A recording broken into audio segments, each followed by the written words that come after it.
today I thought we're gonna do a little something different.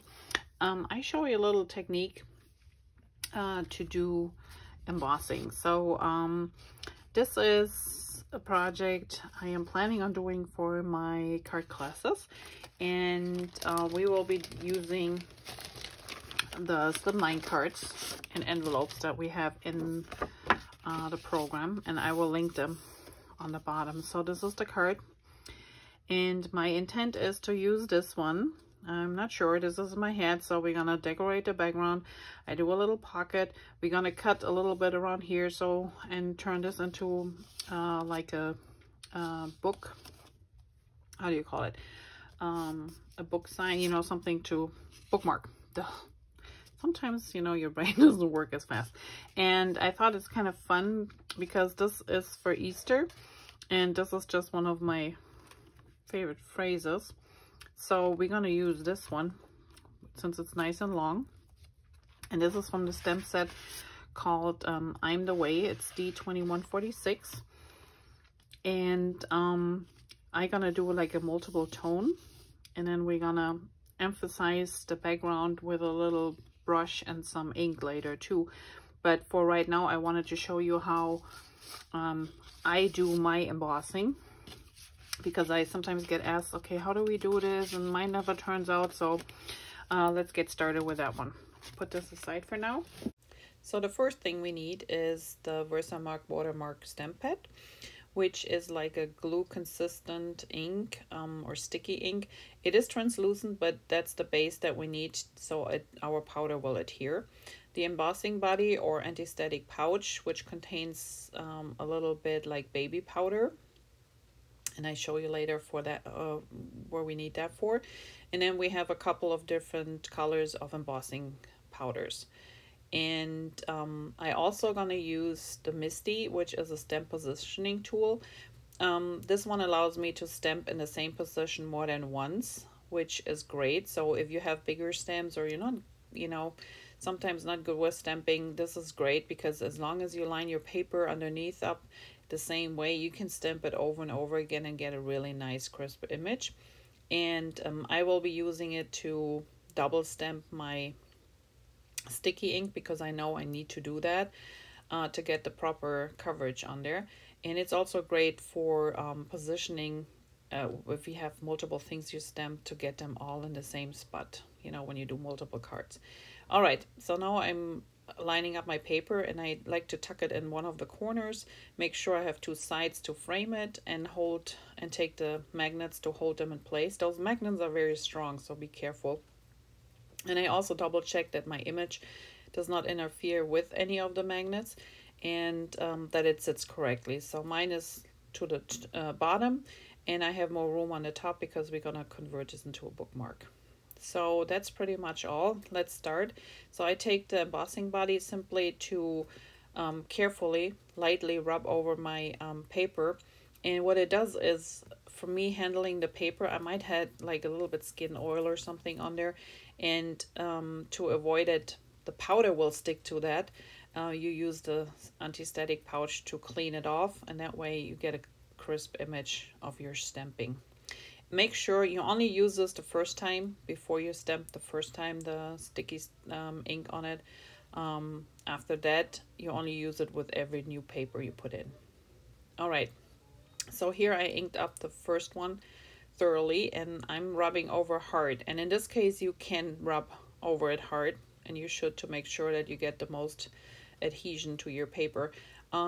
It's not like a block that you're stamping with, where you maybe, you know, when you rock it, you get a double image, or you move it. This image sits stuck on the lid there. It doesn't go anywhere, so you can use a little bit more force. I can see pretty good where my ink is applied, but I know the camera didn't pick it all the way up. So there are a few spots that I noticed that need a little bit extra, so I put it back in place, and like I said, line it up in the corner and the two sides. So as long as I'm doing that, I'll be fine. And then I just ink it up one more time and stamp it one more time. So you really have to go over and over. Well, I do, because like I said, it's an older stamp pad. And a little bit more force, again, just rubbing over the area where the stamp sits. And then when you lift it up, it is normal that it sticks a little bit to the stamp, but it usually comes off easy too. So there you go. And once I take it out, I can see that now I have a really nice, and you can see a little bit too in the camera, impression of the set. So let's try this again one more time. One new paper, line up the magnets, make sure I use the embossing body first, and then let's ink up the stamp and stamp it the first time. And again, I'm going over it multiple times to ensure that I get lots of inky, sticky stuff on there. And I usually do, since I have to make multiple ones for the card classes, I usually do like 4 or 5 at a time, and that just makes the process easier. So before I stamp it a second time, I ensure it's still in the position it should be in. And normally it stays better if I have a magnet on the corner down there, but I can't really because my image is there. So I just ensure that it's tucked in the corner nicely. And those magnets, like I said, are very strong, so be careful. I don't know how often they snapped and I got my finger in between, and that hurts. All right, so here's the second stamp of the image, and we go on top again, rubbing a little bit to make sure everything is covered, and that should take care of it. So here we go, and I can already see that it's got a nice coverage on there. So let's put this aside for now, and I'm just gonna put another piece of paper in there so my stamp, because the stamp still has sticky ink on there, is not sticking to my paper underneath, and that way we're all set for the next one. But we only do 2 right now, otherwise it takes too long. All right, now we need our different embossing powders, and I only have one of these trays to catch the embossing powder, but you can use, like I just did here, just a couple of sheets of it's copy paper folded in half, or scrap paper, and I'm gonna use this to catch my powder in the different colors, because I'm gonna do one color at a time, and I don't want them to mix on the paper, because I'm gonna put them back in their containers at the end, and I don't want, you know, mixed colors. If you don't care and you say, you know, I have plenty, and you just toss it at the end, that's fine. You might even use it. I don't know what color would come out if you mix all 4 together, but I just keep mine separate. So I use this little tiny spoon to sprinkle a little bit of the loose powder on top. And since I want this in sections, I'm not gonna shake it off the shorter way, so down to the bottom, because then it would adhere to any little bit of stamped ink that we have on here. I just want it in this section, so I just shake it off sideways. That way, you know, I only get that one section with the yellow powder, and I can continue to go on with the next color without any problems. So I do this with all my colors. Always shake it off to the side and not lengthways down, because then I just have one color. If you only use one color, you just apply it over the whole piece of paper and shake it off any way you want. But if you do multiple colors, you want to do this to the side. So now we have the top taken care of here, and they're looking good. I try to be as close, you know, with the powders as I can, but it's not gonna be super even. They're all gonna be a little bit different. Okay, so this one doesn't go back in the jar because my jar is super full. I just leave it here. The reason why I put this usually back in the jar is simply it's a mess if you bump it, or if you by accident blow on it, or you name it. So I just rather put it right away back. Now we're gonna use the green embossing powder. And again, I just spoon it over a section of the stamped image, and as you can see, it kind of like flows into the yellow. I can just put the powder even over the yellow areas, but Since the yellow is kind of like covering up all the sticky ink up there, my green shouldn't stick to it anymore.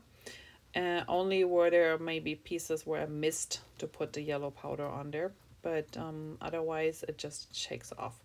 So I just make sure that I have in a transition between the green and the yellow enough.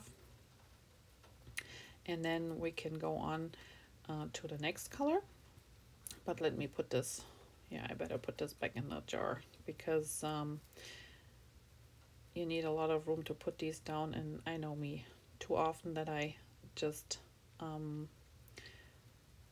it with my elbow or something by moving around, and next thing you know it's all over the floor or everywhere you don't want this to go. So let's put it in there and put this paper with the jar aside, and let's grab the purple one. In the purple one we will do another section, same procedure. This is almost the color of the powder is almost the color of the paper, so it's a little bit harder to see, but again, just a little section, same procedure. Tap it off to the side, make sure you have plenty of the powder where you need it, and then especially in the transition between the green towards the green. So we're gonna add more, and then we shake it off to the side. And usually a little tap does the trick, and then I just double check and make sure I can see powder in all the images that I stamped there in this area. And if not, I just put another extra little bit over it, and that should take care of it.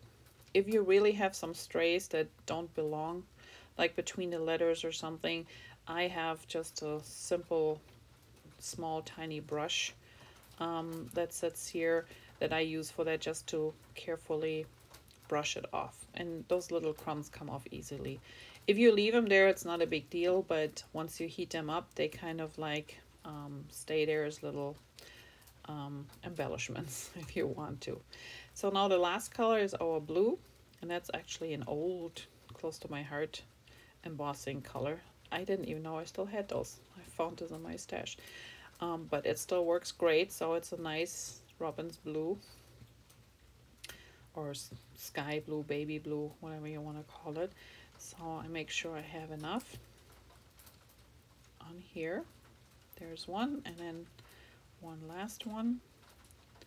And try not to touch the powder that you already have applied, so that's why I'm carefully picking these things up, because this powder is not set yet. This powder is loose, just the gluey ink that we applied holds it in place, and if you touch it, you will smudge the image. You take the powder off, and it's just mess, so be sure not to touch it.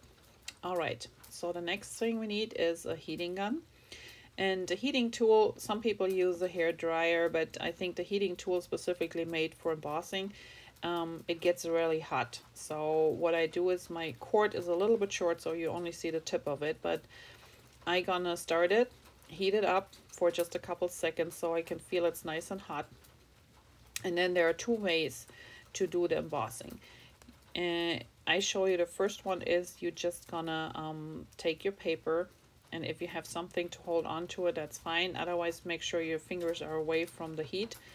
And I hold the gun right on top, and I move it slowly but surely back and forth, because you don't want to keep it in one spot. If you do that, you risk that you burn your paper or you burn your embossing powder.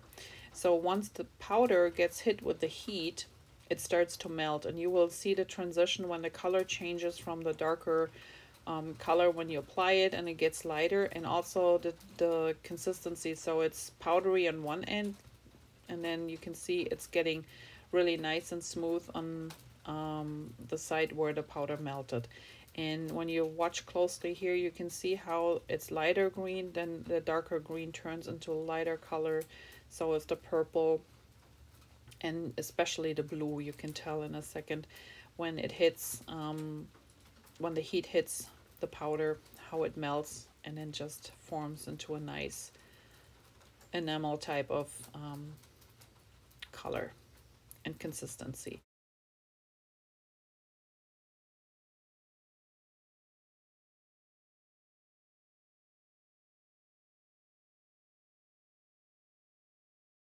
second way you can do embossing too is you can hold your heat gun on the back side of your paper.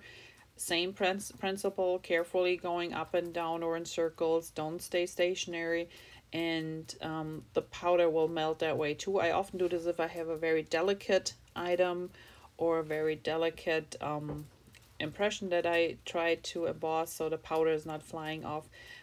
Sometimes if you have glitter involved in your powder, it's a little bit tricky, so I like to do this from the back normally. Okay, so these are the two projects to show you how you can emboss with multiple colors, and I hope you enjoyed this little tutorial. I will continue to work on the card and see what I come up with, so check back next Wednesday and you will see the whole process of that card, how it comes together and what we did with this little piece. If you like this video, please give me a thumbs up.